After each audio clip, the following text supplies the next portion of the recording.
আবে ছুরা এই পুক্তি জুলকার বাড়ির লাইনটা কাটতো ওই শালা আপনার মধ্যে বিল দেয়নি। আমি শালা কাজের সময় যত ফোন। হ্যালো স্যার, আমি বিদ্যুৎ বিভাগ থেকে জিৎ মন্ডল বলছি। শালা কারেন্টটা কি পারবে? লাইটটা শুধু ধুপুক ধুপুক কেন করছে? আরে স্যার বোঝার চেষ্টা করুন, কারেন্ট ঠিক নাই। কি ব্যাপার? কারেন্ট সিলাইন টানছে নাকি? আরে মানা জ্বর হয়নি ওকে যে সিলাইন টানবে, ট্রান্সফরমারের একটু সমস্যা আছে। বেশি পেঁচার পেঁচার না করে কারেন্ট কখন ঠিক হবে সেটা বল। এখন কিছু বলতে পারছি না। কেন আইসিইউ তে ভরা আছে নাকি?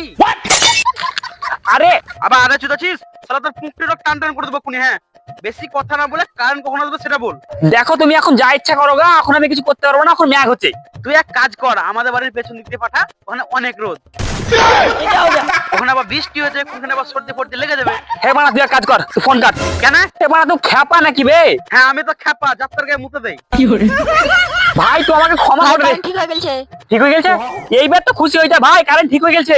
ও ঠিক হয়ে গেছে। তুই এক কাজ কর, কারেন্টটা পাঠাবার আগে 2-4 কিলোমিটার চালিয়ে দেখে রে, আবার যদি কোথাও খারাপ হয়ে যায়।